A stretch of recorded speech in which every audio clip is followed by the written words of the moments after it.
Suppose I asked you to describe the modern economy. What do you think you'd say? You might say we live in a global economy, and I get that, right? Because if you look at the growth of international trade compared to the growth of the overall economy, what we see is trade grows twice as fast. And if we think about foreign direct investment, these multinational corporations setting up shop in different countries, that grows 4 times as fast. Or maybe you'd say we live in an innovation economy. And again, I get that one. You know, as technology changes, so does the way that we live. Or maybe you'd say that right now what it's all about is the information economy, big data, all of that stuff. And again, I get that, right? You know, we walk around with these devices in our pockets that give us instant access to a stunning degree of information. But for me, when I look at all of this, what I see is a common thread that runs through all of it. And for me, what that is it's the role of the superstar. And what I mean by that is each of these different things that we might use to sort of describe our world are actually really kind of dominated by a handful of major players. So take that idea of the information economy. How do you access that? Me, I use Google, Facebook, Twitter. Chances are so do you, because those guys are the superstars of information. You know, if we think about this idea of innovation, you know, the fact is most firms don't do research and development. And a lot of those that do, they're really not all that successful. You know, if we use patents to measure success, 10% of patent holders own 75% of the patents. Those guys are the superstars. And if we look at globalization, which is where I do most of my research, there it's really clear. You want to understand globalization, you have to look at the superstars. And a really good way to get a handle on why that is to think about the productivity pyramid. So productivity is just the measure of how good a firm is at what it does.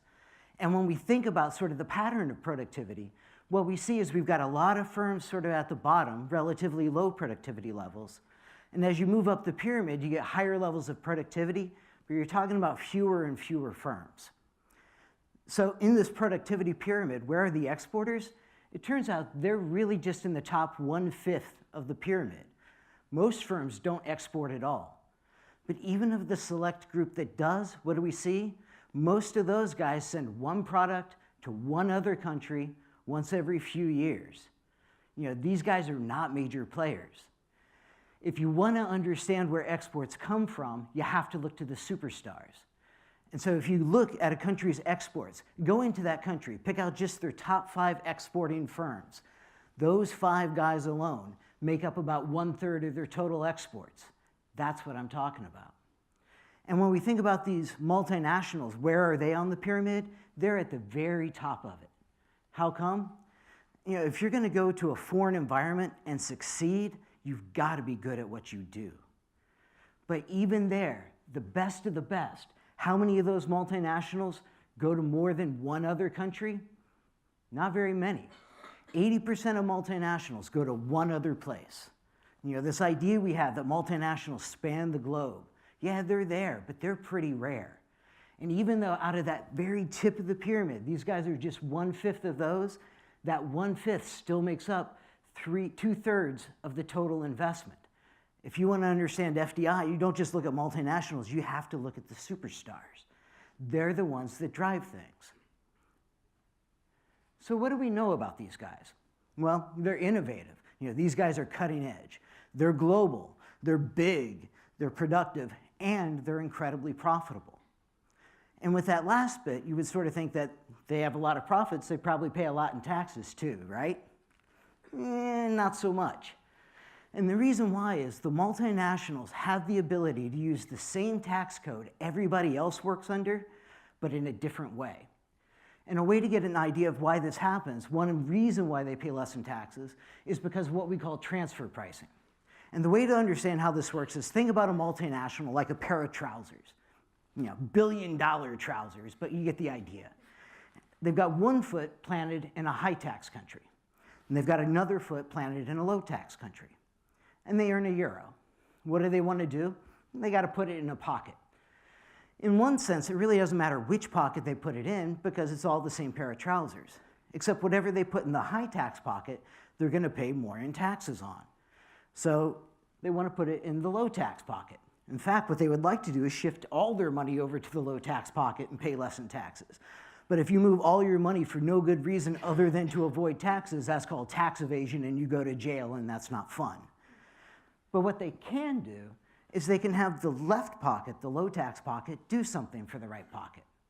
Maybe they make an input into the production process, or maybe they own one of the patents that they then lease to the right pocket. When they do something for the right pocket, they deserve to get paid for it. And when the right pocket pays the left pocket, that price that they charge transfers money from the high tax to the low tax location. That's how they avoid paying as much in taxes as everybody else. So what price would you want to charge? You would want to charge the highest price you can get away with, because the higher the price you charge, the more money you move, the less you pay in taxes. Now that also sounds kind of like tax evasion, except governments recognize that the firm does deserve to be paid for what it's doing in the left pocket.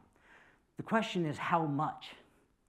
And you got to remember, these guys are cutting edge. They're doing stuff that nobody else does, using technologies nobody else has. How do you sort of think about what is a fair price? So what the firm does is it submits its tax return, it puts maybe a really high price for this service the left pocket is doing, submits this to the government, maybe they get audited. The government says, where did you come up with that price? And what the firm does is it says, I would like you to meet my team of lawyers, and here's my team of accountants, and here's a whole bunch of engineers and stacks of paperwork that justifies why we think this is a reasonable price. And maybe there's a little bit of back and forth, but the firm's going to be able to get pretty close to the price that it wanted. And what does that mean? This is all perfectly legal. It's just hard to justify what price that should be. And so this is why multinationals are able to pay less in taxes than other firms. But how big of an issue is this? We actually don't have a whole lot of really great evidence on how big of a problem it is until fairly recently.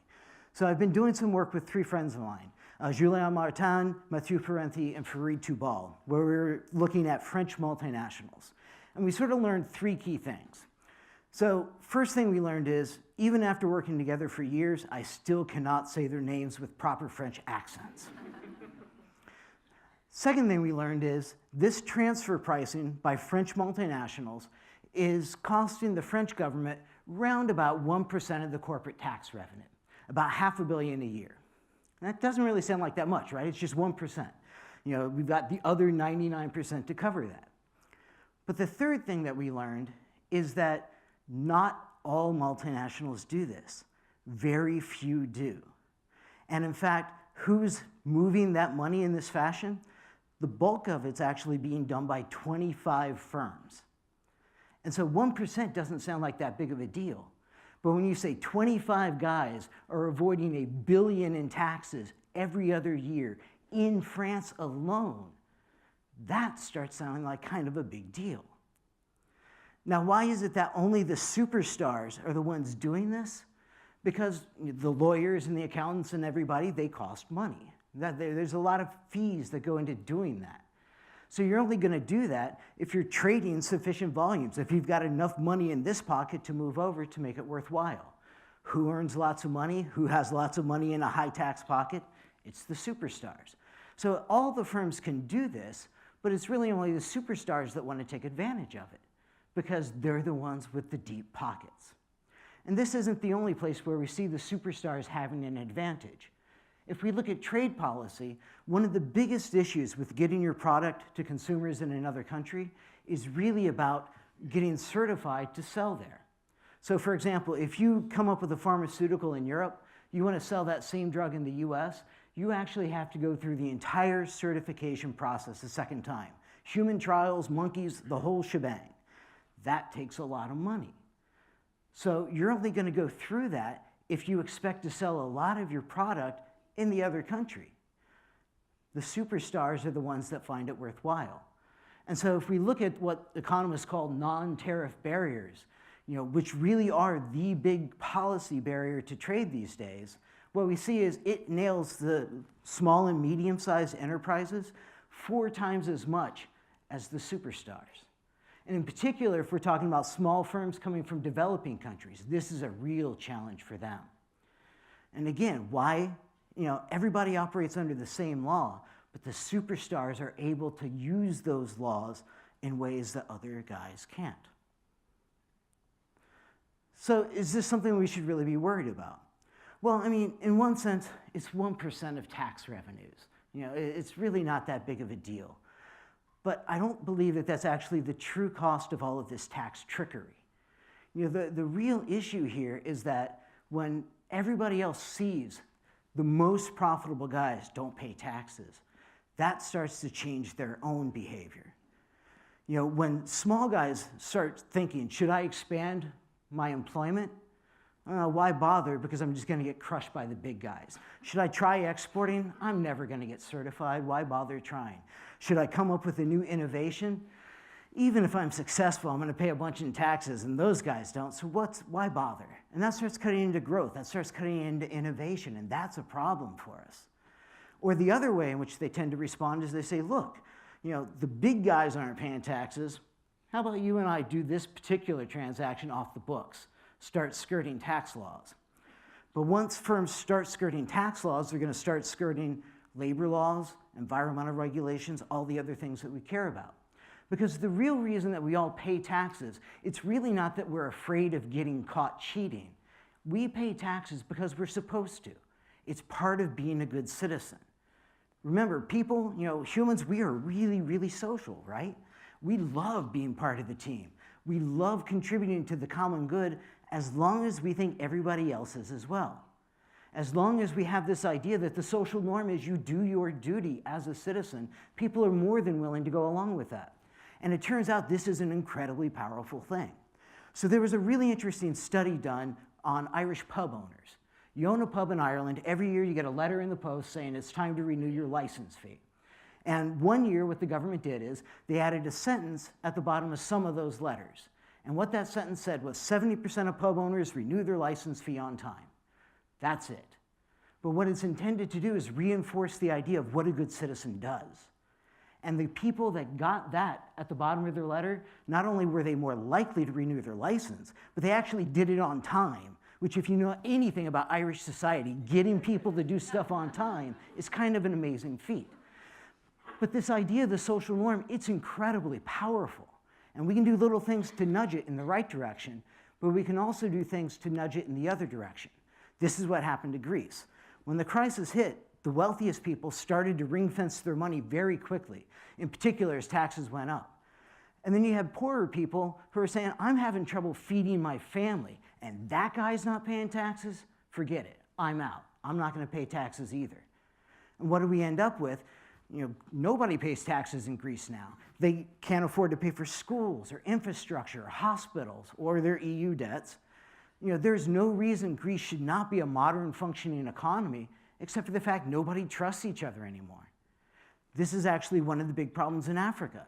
We created these governments where we took people who weren't used to working together, smashed them together and said, play nice. But they don't trust each other. They can't get that culture of trust to get off the ground. And that is a critical part of having a functioning economy.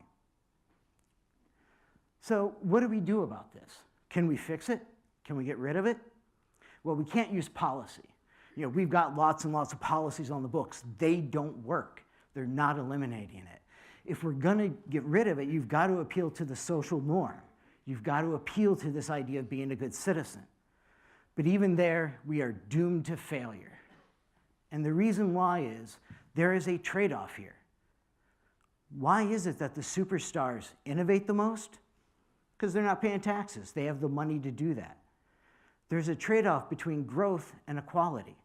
And perfectly reasonable people will come out at different points where they want that to balance out. We're never going to agree on where we actually want to be. And if we can't agree on the goal, we're never going to agree on how we get there. Sorry to end on a downer note, but I'm an economist. It's the dismal science. But let me try to end with a little bit of hope. These guys that we're talking about, they're superstars. They drive innovation. They drive the economy. But they also drive society. What we know is gentle nudges in the right direction can affect people's behavior. And these firms, these superstars, they're just people. CEOs, executives, investors, owners. Little nudges can get these people to get closer to the ideas that we might want. Because at the end of the day, that is the difference between a celebrity and a superstar.